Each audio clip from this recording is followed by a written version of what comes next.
سیدنا ابراہیم علیہ السلام نے راہ حق کو اور راہ توحید کو اور اللہ کے دین کی سربلندی کو نہ چھوڑا، اور آپ آگ سے گزر گئے. اور جب آگ سے گزر گئے تو آپ روایات کے مطابق آگ سے گزرنے سے پہلے جبریل علیہ السلام آ گئے، پہاڑوں کا فرشتہ آ گیا، بارش کا فرشتہ آ گیا. اس نے کہا کہ صرف آپ ارشاد فرما دیں اتنا تو ہم اس آگ کو ایک جھٹکے میں بجھا دیں گے. لیکن آپ نے فرمایا کہ میں جس رب کی خاطر پرچم توحید کو بلند کیے ہوئے ہوں وہ مجھے دیکھ رہا ہے. اگر تم مجھے فرشتے ہو کر، تمہارا شکریہ کہ تمہارے اندر محبت ہے، احساس ہے، تم اگر فرشتے ہو کر چاہتے ہو کہ میں تمہیں کہوں تو یہ تمہاری محبت ہے. لیکن میرا اخلاص یہ کہہ رہا ہے کہ کہیں ایسا نہ ہو کہ میرے نفس میں اتنی سی بات آ جائے اور میری جو اللہ نے مجھے شریعت کا امام بنا کر بھیجا، میری نسلوں سے جو اللہ نے انبیاء کو چلانا ہے اور قیامت تک اللہ نے پھر دین ابراہیمی پر ہی ملت کو قائم رکھنا ہے، تو اگر ذرا سی بات کے لیے میں تیار ہو جاتا ہوں تو کہیں ایسا نہ ہو کہ یہ بات اللہ کی بارگاہ میں پہنچ جائے کہ ابراہیم نے اپنے نفس کی خاطر اپنی جان بچانے کے لیے فرشتے سے مدد لے لی، جبریل سے مدد لے لی، پہاڑوں کے فرشتے سے مدد لے لی، بارشوں کے فرشتے سے مدد لے لی. آپ نے جب آگ سے گزر گئے تو پھر اللہ تعالیٰ نے قرآن میں اس ہسٹری کو دوبارہ دہرایا. اب حضرت ابراہیم علیہ السلام کا اور سرکار دو عالم صلی اللہ علیہ وسلم کا جو دور ہے اس میں 4000 سال کا وقفہ. کتنا؟ آفٹر 4000 years کے بعد نبی پاک کی پیدائش ہوئی ہے حضرت ابراہیم کی اولاد میں. 4000 سال کے بعد جب آخری نبی دنیا میں آئے، آخری کتاب لے کر آئے اور پیغام دین لے کر آئے، اور اس نبی کے اوپر جس کو اللہ نے الیوم اکملت لکم دینکم واتممت علیکم نعمتی ورضیت لکم الاسلام دینا کہہ کر کے اس کے اوپر دین کو مکمل کر دیا. 4000 سال گزرنے کے بعد اللہ نے جب قرآن نازل کیا تو اس قرآن میں اللہ نے یہ آیت بھی نازل کی اور ابراہیم علیہ السلام کی آگ کے اندر جانے کے واقعے کو بھی بیان کیا. ابراہیم علیہ السلام کے اپنے بیٹے کو اللہ کے راستے میں قربان کرنے کی استقامت کو بھی بیان کیا. ابراہیم علیہ السلام کا آگ کے اندر جانا اور پھر رب کریم کی طرف سے آگ کو حکم ہونا کہ یا نار کونی بردم وسلام علی ابراہیم، اے آگ تیرا کام جلانا ہے لیکن آج تو ابراہیم کو جلائے گی نہیں. آگ جل رہی ہے. علماء نے، محدثین نے، اہل سیر نے اس آیت کی تفسیر کے اندر لکھا ہے کہ حضرت ابراہیم علیہ السلام کو جس آگ میں ڈالا گیا وہ آگ 40 دن تک جلتی رہی.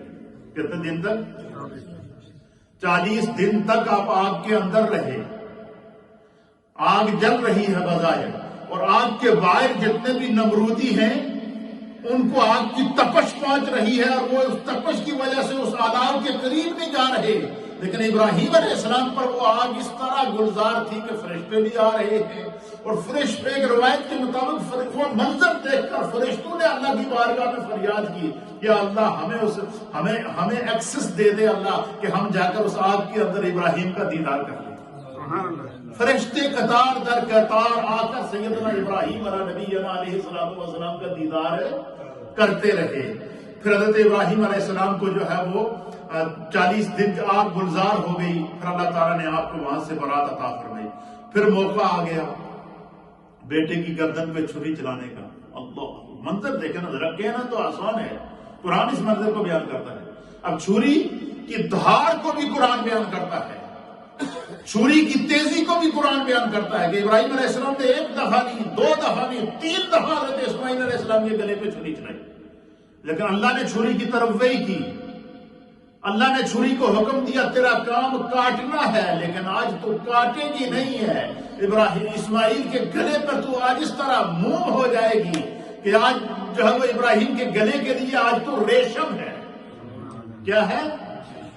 آگ ابراہیم علیہ السلام اسماعیل کے گلے کے لیے تو آگ کیا ہے؟ فرمایا تو جو ہے چھری کو فرمایا کہ تو آج اسماعیل کے گلے کو نہیں کاٹے گی، تیرا کام کاٹنا، لیکن آج نہیں. آج کائنات اس منظر کو دیکھ رہی ہے، زمین دیکھ رہی ہے، آسمان دیکھ رہا ہے، فرشتے دیکھ رہے ہیں، خود رب کریم اس منظر کو جو ہے وہ اپنے بندوں کے اخلاص کو دیکھ رہا ہے کہ ایک نبی گلا سامنے رکھے ہوئے ہے، وہ ایک نبی گلا کاٹنے کے لیے، اور صرف مقصد کیا ہے کہ ہمارا رب ہم سے راضی ہو جائے۔ اللہ، آگ ٹھنڈی ہو گئی، چھری نے کاٹنا چھوڑ دیا۔ اور ایک روایت کے مطابق جب اس میں ابراہیم علیہ السلام 3 دفعہ چھری چلائی، غصے میں آئے، انہوں نے کہا کاٹتی کیوں نہیں ہے، میں نے تیز بھی کیا تھا اس کو، کہ آپ نے چھری کو پتھر پہ مارا اور وہ چھری اتنی تیز تھی کہ پتھر کٹ گیا،